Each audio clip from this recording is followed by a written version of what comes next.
Pre-war Grand Prix racing is full of legends like Tazio Nuvolari, Bernd Rosemeyer, and Luigi Fagioli.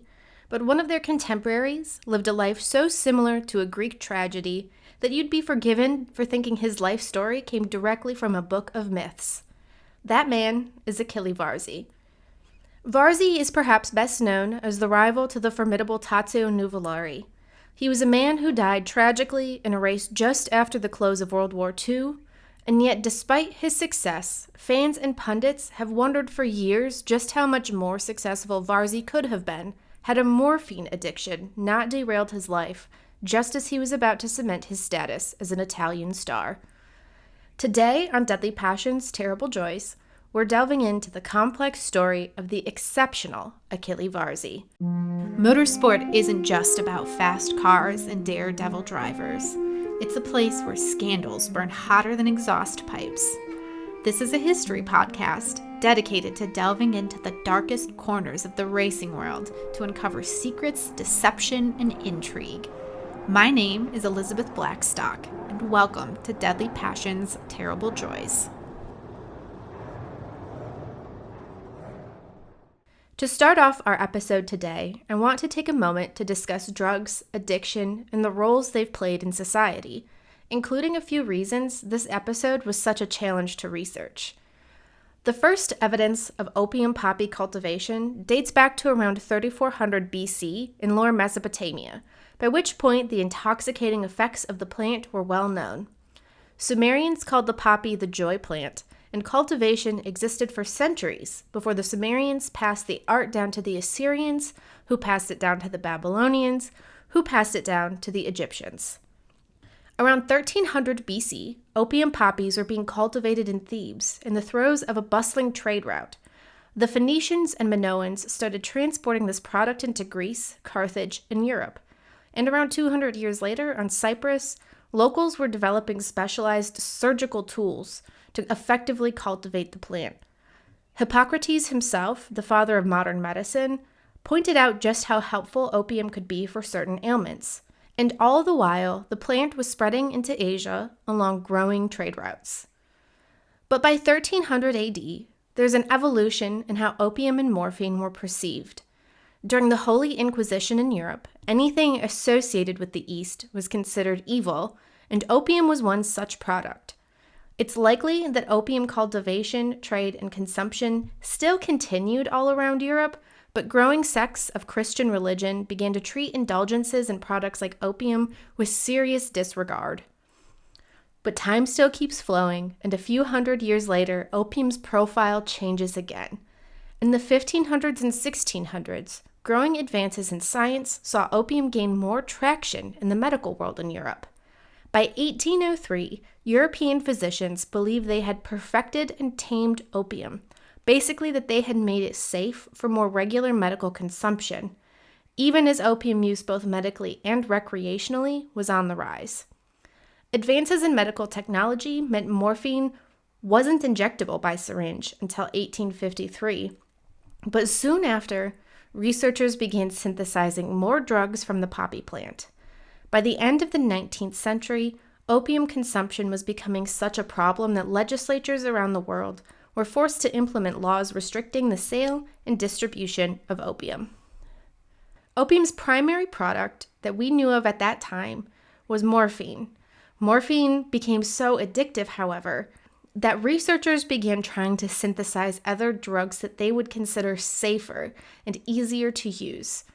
In the early 1900s, that meant we got the official introduction of heroin, which was supposed to be a step-down drug designed to ease morphine addiction, but it caused issues all of its own, resulting in a ban on heroin in the United States and the emergence of a sweeping black market.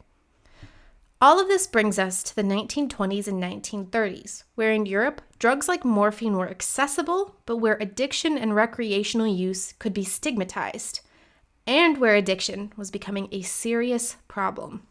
None of this, however, accounts for the cultural place that morphine and opium held in Europe, especially in the quote-unquote polite society or wealthier classes. Somehow, in several European countries, morphine use had become feminizing. Male morphine users were depicted as being passive victims of the drug, someone who had sampled the drug once, perhaps, but became wrapped up and trapped in its spell. That's deeply antithetical to a lot of the tenets that made up masculinity at the time. There was this belief in the strong, sound, self-sufficient male. Men were supposed to be providers, yes, but disconnected ones. Men who would keep their family at arm's length because they were expected to be out facing danger with swagger and aggression, and to turn up their noses at the creature comforts and vulnerabilities that would make life easier. That's a big part of why the narcotic use had become feminizing. You could drink beer or wine without question because those were the kind of natural products that a man could make with his own hands. But morphine was a seemingly synthetic escape from the modern world, one that calmed aggression and made the user vulnerable. Those were perfectly fine attributes for poets and artists to indulge in, but if you were an otherwise hard-working man with a morphine addiction, you were being victimized by a feminizing substance, and that was the equivalent to a social death. Of course, this is all because women were not looked upon highly. Where men were supposed to have the inner strength to say no to temptation, women were assumed to be inherently weak and give in to any temptations facing them because they were basically seen as having no autonomy.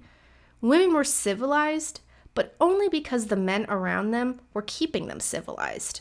And as women gained more rights to freedom, they would also inevitably gravitate toward illicit substances like morphine, thanks to their so-called inherent lack of self-control. In a high society French newspaper from 1890, one particular type of morphine user is described as, quote, 30 years old, blonde, very slim, very graceful, pretty but a little faded, bored. In this instance, morphine was portrayed as a pastime that upper-class women would turn to when they had no social engagements or operas to attend. The other kind of morphine user was also female, though she was described as, quote, older than 30, and that she one day fell out with someone with a stronger will than her own or came up against cruel indifference. The shock was so brutal, she was as if broken by it.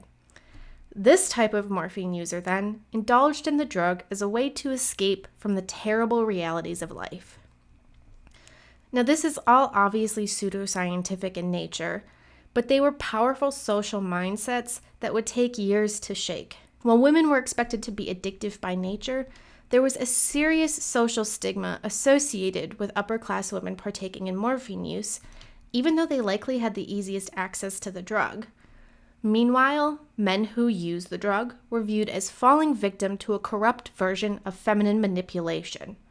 The only men who could escape that view and emerge with a slightly less tarnished reputation were doctors, who were seen as having both an uncommon proximity to the drug as well as having seen the worst of human suffering.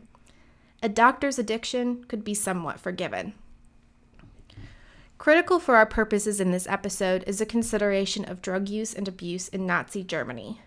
In the Weimar era after the First World War, most addicts were veterans who used those drugs to cope with trauma or the physical injuries sustained in battle. As the Nazis took over, that mindset initially held true.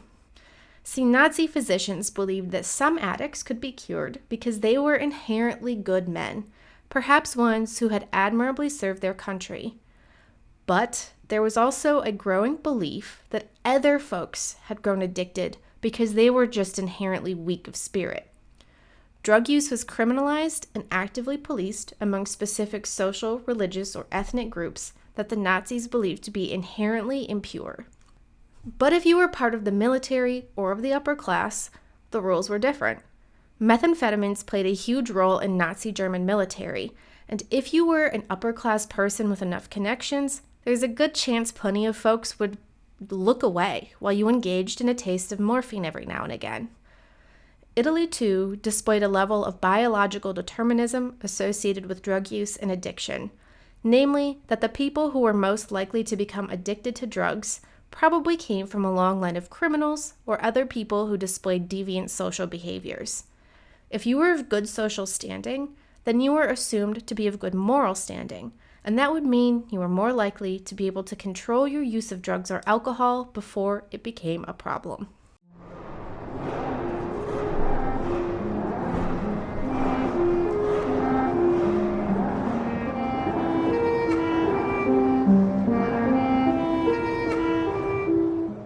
Are you tired of the same old boring motorsport merchandise? Me too. That's why this season, Deadly Passions Terrible Joys is partnering with Home Field Apparel, a sporting apparel company that has released some exceptional collections inspired by the racing world. If you're looking for great shirts and hats designed right in Speedway, Indiana, then head down to the description to learn more about Home Field, and don't forget to use the code DPTJ15 at checkout for 15% off your first purchase.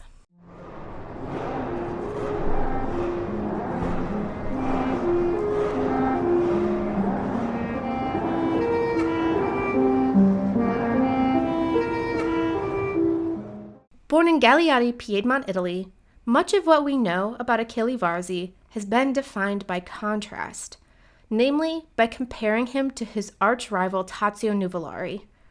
Both men were considered iconic Italian racing drivers, both of whom got their start in motorcycle racing before swapping to the four-wheeled discipline. Despite their 12-year age gap, the two were part of the same racing circles for much of their lives, and yet we know so much more about Nuvolari than we do about Varzi. We know that Varzi was a chilly, aloof, well-born son of a textile magnate from near Italy, that he was the antithesis of the volatile Nuvolari on and off the track, where Varzi maintained an impeccably ordered persona. We know that Varzi drove only in personally pressed linen coveralls and was seldom seen without a cigarette laconically drooping from his unsmiling lips, while Nuvolari raced in a wild wardrobe of knickers, argyle knee socks, and a yellow short-sleeved shirt with a tortoiseshell brooch at his throat. Where Varzi never seemed to put a wheel wrong while he was driving, Nuvolari lashed his cars around the course in a series of wide-open throttle power slides to the point where he allegedly credited with inventing the four-wheel drift. The two drivers were so distinct that Italian fans rallied behind their favorite, the cold, composed Varzi, or the ebullient Nuvolari. In so many books, this is the extent of Achille Varzi's portrayal. We know so much about the colorful Nuvolari, but so much less about his rival, which means we often have to make do, piecing together Varzi's life story from the crumbs of contrast littered throughout articles and books on Nuvolari. So, let's piece together what we know. Achille Varzi was born to a wealthy family in the textiles business, though the details of his childhood are ones seemingly unavailable to the English-speaking internet. Varzi had an older brother, Angelo, who seemingly introduced a young Achille to the thrill of motorcycle racing. In his late teens and early 20s, Varzi raced countless bikes from brands like Sunbeam and Moto Guzzi and made a whopping 7 outings at the notably dangerous Isle of Man TT. His first victory came at the Tuguglio circuit in 1922. The following year, at age 19, he won the 350cc Italian Championship. In 1924, he took wins in both the 350 and 500cc classes, and he also brought home the Nisbet Shield Award for sportsmanship. See, another rider had fallen in front of him at the Tourist Trophy, and Varzi was forced to choose between crashing into a wall or running over the rider. Varzi chose the wall. Thankfully, he was able to walk away without any significant injuries. It wasn't until 1928, when he was 24 years old, that Varzi made his swap to 4 wheels after trying out a Type 35 Bugatti in 1926. In 1929, he had already managed to become a champion of Italy driving the Alfa Romeo P2, an honor that saw Enzo Ferrari, then the team manager for Alfa Romeo's motorsport endeavors, to offer Varzi a seat on the official team. Varzi's rivalry with Tazio Nuvolari began almost instantly. The two racers were competing in the same motorcycle circles at the same time before joining the Bianchi motorcycle team together in 1928. In 1930, when Nuvolari started his own team to go racing on 4 wheels, Achille Varzi decided the best way to beat his newfound rival was to join him. Achille Varzi hired his own mechanic, Guido Bignami, to work on his Type 35 Bugatti, but Varzi found that he still couldn't unearth a competitive advantage against Nuvolari, even with a personal mechanic. So Varzi bought that aforementioned Alfa Romeo P2, as well as a Maserati, just in case. The tides truly began to turn for Varzi in 1930, when he joined Enzo Ferrari's Alfa Romeo team. That year, he took victories at iconic races like the Coppa Acerbo and the Targa Florio, as well as victories at the Monza and Spanish Grand Prix. At the Targa Florio, Varzi made a massive impression. When his Alfa Romeo burst into flames, he simply instructed his co-driver to bat it out with a seat cushion while he continued racing at full bore. Heading into 1931, however, Varzi found it wise to swap teams. Much like his later mentee Juan Manuel Fangio, Varzi had a keen sense of what made a certain team successful and when it might be best to defect from one team to the next. That intuition told him it was time to head off to Bugatti, where he'd remain for several years. However, the Bugatti period was challenging for Varzi. While he was able to notch up several critical wins, including the Monaco Grand Prix after a truly incredible battle with Nuvolari, the French Grand Prix, two Tuning Grand Prix, and even the Tripoli Grand Prix, his machinery was dogged by reliability issues that saw him regularly retiring from races. Making matters even worse, his win at the Tripoli Grand Prix in 1933 was subject to intense scrutiny. As we talked about in a previous episode of DPTJ titled The African Race Fixing Scandal That Never Happened, the 1933 Tripoli race was bogged down by allegations that a group of drivers had chosen the winner of the event. This was due to a lottery system, where fans were able to buy lottery tickets and a lucky handful would be assigned a driver. If their driver won the race, that person would walk away with millions of dollars. Allegedly, Varzi and several other drivers conspired with Varzi's ticket holder to split the winnings amongst them all should Varzi win. But as we found out in that episode, the whole fiasco is easily debunked. It's just a myth that has persisted ever since, thanks to its inclusion in Alfred Neubauer's biography. By 1934, Varzi's opinion of the Bugatti team had soured, and he returned once again to Alfa Romeo by the request of the great Enzo Ferrari. But in 1935, Ferrari had other ideas. See, Tazio Nuvolari had come back to the driver market, and Ferrari considered Varzi's rival to be almost godlike in his racing abilities. Because Varzi had a clause in his contract that forbade any team from signing Nuvolari to race alongside him, Varzi decided it was time for a change. That change came in the form of Auto Union, a German racing manufacturer. By 1935, it was clear that Germany was going to be an almost unstoppable force during the coming years of Grand Prix racing. As part of a ploy to foster both technological development and nationalistic fervor, the Nazi regime had begun funneling money into motorsport. State-backed powerhouses like Auto Union and Mercedes were able to build cars the likes of which no other automaker had ever seen before. And for Varzi, it seemed like a great fit. But almost immediately, things began to fall apart. Also part of the Auto Union team that year was a young driver named Paul Pietsch, but it was his wife Ilse who caught Varzi's eye. Ilse and Varzi struck up a covert affair that quickly became public, and soon the two were inseparable. Ilse Pietsch filed for divorce from her husband, her second divorce in her young life, and she and Varzi began to travel the world. In 1936, though, something happened, but we aren't exactly sure what. At some point that year, Achille Varzi tried morphine. It's said that Ilse Pietsch first offered it to him in Tripoli after the governor of Libya toasted Hans Stuck as the winner of the Grand Prix, despite Varzi crossing the finish line first. Varzi was so incensed by the slight from the governor that he couldn't sleep. Ilse allegedly offered him morphine to help his spinning mind calm down. That conclusion is much debated today. Some researchers believe that Ilse Pietsch wasn't actually present in Tripoli in 1936, so she couldn't have offered Varzi morphine at that race. That the Tripoli story is effectively a fabrication, and it is, again, traced back to Alfred Neubauer's autobiography. Neubauer includes this story in full, including conversations between Ilse Pietsch and Achille Varzi. He probably wouldn't have heard those conversations to begin with, but certainly not if Ilse Pietsch was never in Tripoli. In fact, some historians also struggle to believe that Ilse Pietsch was wholly responsible for Varzi's addiction. It's not clear if she was the person to initially offer him the morphine or if Varzi had come across it himself. But the assertion that Peach was a morphine user who tempted Varzi down a dangerous, desperate path does fit right in with the cultural belief at the time that women were the primary users of morphine and that men had to be somehow tempted into using, probably by a woman. Some historians argue that Varzi likely tried the drug for the first time in 1936, but of his own accord.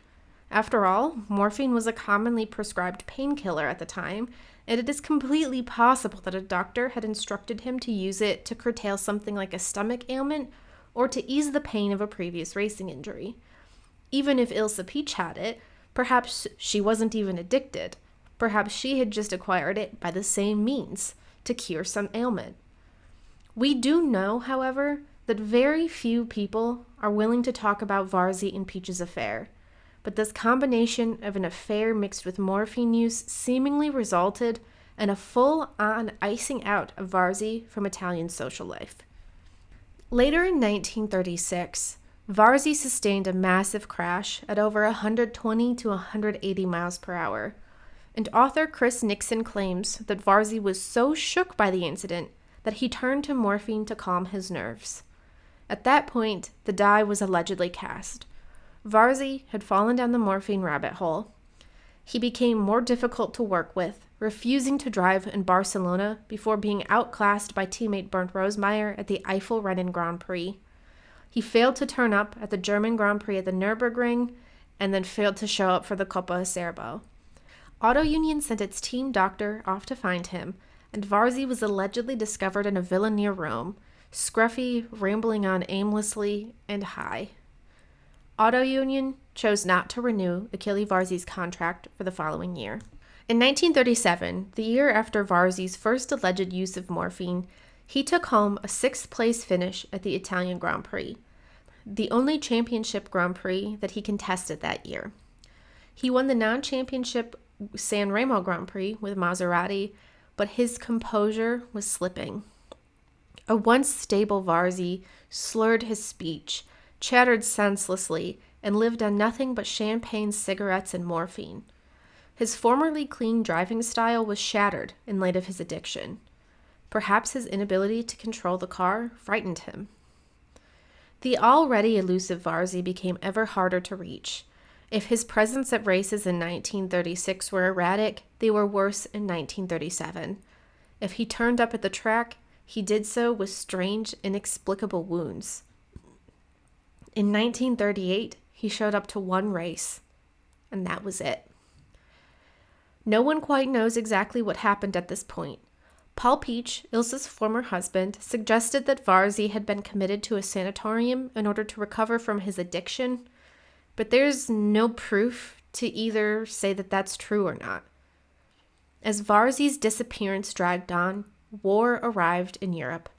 On September 1st, 1939, Germany invaded Poland, resulting in a declaration of war from Great Britain and France. Germany, which had been funneling money into its racing programs, redirected that money to the war effort. Automakers were forced to retool their workshops to produce things like armored vehicles or weapons. And because those were hubs of industry, they also became the target of bombing raids. After the 1940 running of the Targa Florio in Italy, racing largely ended in Europe. A handful of events continued on in the Americas until 1942, all with older cars and contested by local drivers. But in 1943, as the war dragged on and more of the world grew involved, racing dried up. Things were also allegedly difficult for Ilse Peach. It's said that the Italian government got personally involved in the Varzi-Peach affair, going so far as to revoke her Italian residence permit for damaging one of Italy's greatest racing heroes. Hans Stuck, a former teammate of Varzi's, ran into Ilse in Munich in March of 1939. She recognized Stuck and approached him to beg for money, allegedly to acquire a forged passport that would allow her to travel to Italy. Stuck refused to give her money, but offered instead to pay for a hotel. That night, Ilse Peach attempted suicide in the street and was rushed to the hospital. She lived, then went on to marry a German opera singer during the war, seemingly having kicked her addiction. But where in the world was Achille Varzi?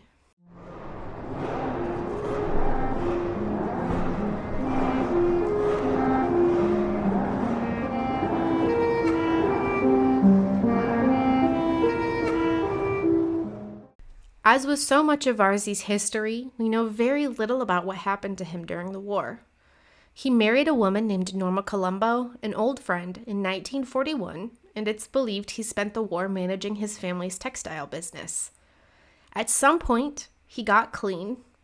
It's not clear when that happened or why, if morphine simply became impossible to come by as the war continued, or if he had determined his life needed to change well before any scarcity forced his hand. It's said that his new wife, Norma, was integral in coaching him back to health, but it's not clear if that happened before or after the marriage. Still, Varzi was back in fine form as the war ended. Though he was now 42 years old and had lost out on many of his prime competitive years due to addiction and war, he was ready to return to motorsport when racing revived in 1946. He returned to the Alfa Romeo team, taking victory at the 1946 Turin Grand Prix, the first race ever run under Formula One rules. That same year, he took a win at the Gran Premio del Valentino.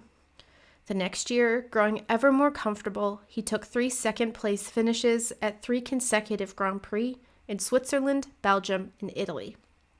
It appeared as if the once great Italian racer had once again found the dazzling skill that first made him a star. But Varzi's stunning comeback was not destined to last for long. One of the first Grand Prix of the 1948 season was at Bremgarten, a track in Switzerland. An early July rain had wetted the racing surface, but Varzi was determined to get a few practice laps under his belt, perhaps to shake off the cobwebs of the off-season. Louis Chiron followed Varzi out onto the track, the Frenchman in a Talbot Lago, the Italian in his Alfa Romeo. Chiron had a clear view of Varzi slipping, perhaps on the damp track or perhaps on a patch of oil, through a fast S-bend. The Alfa Romeo clipped a wooden barrier, and the speed of the impact flipped the car. With nothing but a linen helmet to protect his head from colliding with the racing surface, Varzi was killed instantly. Just like that, his promising career and his life came to a sudden, tragic halt.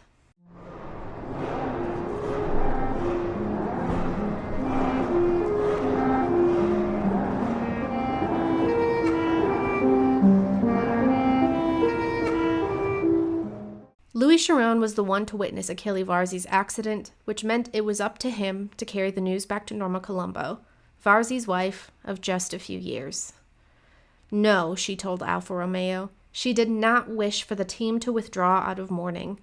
She wanted them to go out and win the race on Sunday, something that Felice Trossi achieved for the grieving widow. Varzi's death at the 1948 Swiss Grand Prix wasn't the only tragedy at the circuit that weekend.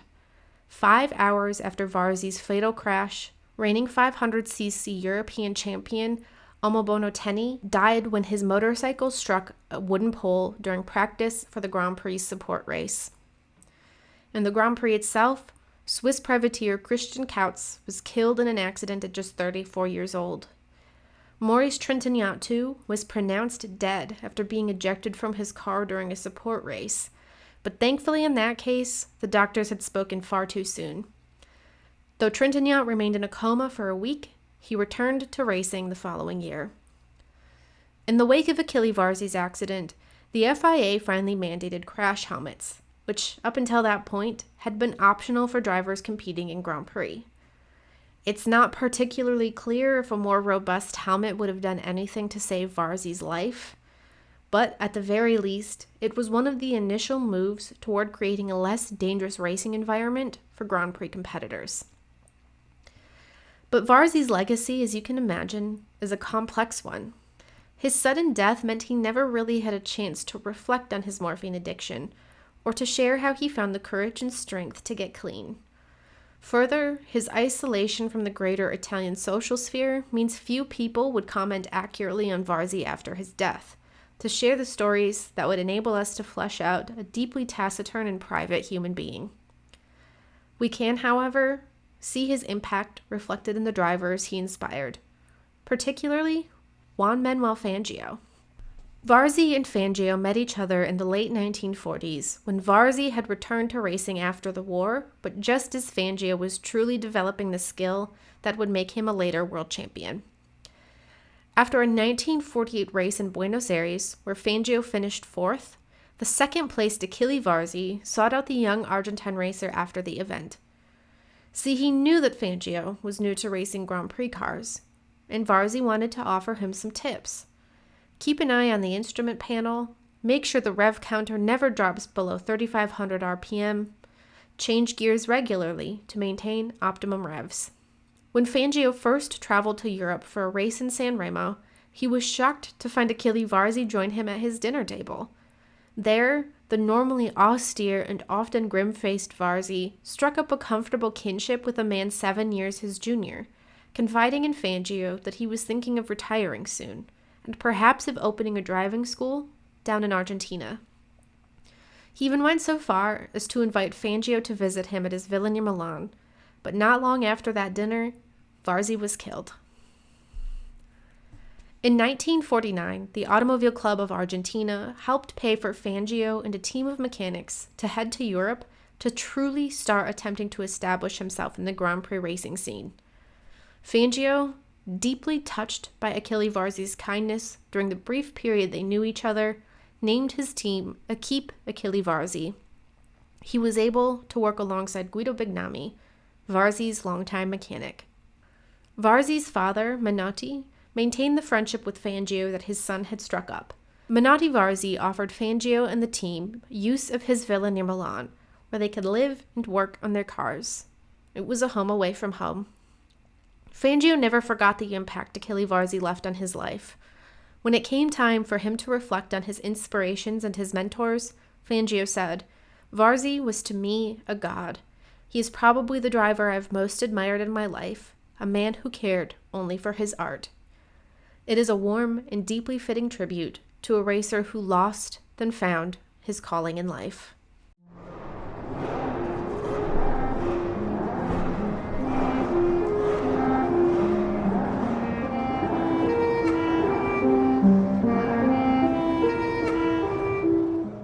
Thank you so much for tuning into this episode of Deadly Passions, Terrible Joys. In the next one, we're going to talk about the groundbreaking innovations created by IndyCar's medical team and how Formula One refused to adopt them. If you enjoyed this episode, please subscribe to the show, give it a rating, and leave a review. And if you're hungry for more, make sure to check out the DPTJ Patreon. Subscribers get access to weekly blog posts where I delve into contemporary motorsport news or other random cultural things that relate to motorsport, as well as newsletters that round up the biggest events, past and present, that we should be paying attention to. Plus, if you want to send an email, I have an address for that, deadlypassionsterriblejoys@gmail.com. Again, I want to extend a huge thank you to my two DPTJ World Champions, Ryan Lorman and Nicole Washington. These two icons are battling it out for world champion honors to see who can become the most iconic member of the DPTJ family. And I have to say, again, they're still neck and neck. To both Ryan and Nicole, thank you so much for your ongoing support. Deadly Passions, Terrible Joys could not exist without the support of people like you. I also want to read a great comment I received from Meredith, who wrote on the episode of Roberta Cowell, "This is an excellent discussion of Roberta Cowell's story. A genuinely inspiring trailblazer, but also someone who held some very uncomfortable views about fellow queer people. Difficult to strike the right balance in covering her story, but I think this podcast nails it." Thank you so much. Finally, don't forget to check out Home Field Apparel to stock up on some absolutely incredible motorsport merch. And don't forget to use code DPTJ15 for 15% off your first purchase.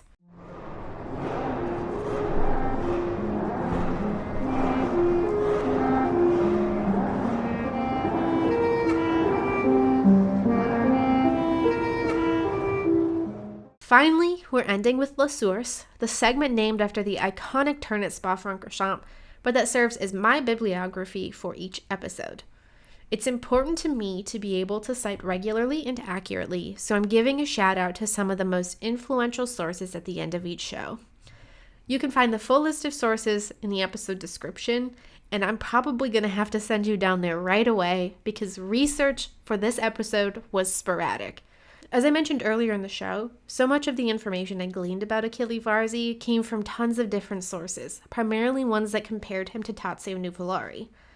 So, I referenced biographies on Enzo Ferrari, Tazio Nuvolari, and Juan Manuel Fangio, but I also dug into a ton of other websites and medical journals, trying to extract the details I needed. Those are all listed below, so if you're interested in more, head down there. Otherwise, I'd probably need another half hour just to read them all out to you. Thank you again for listening to Deadly Passions, Terrible Joys. I'll see you in the next episode.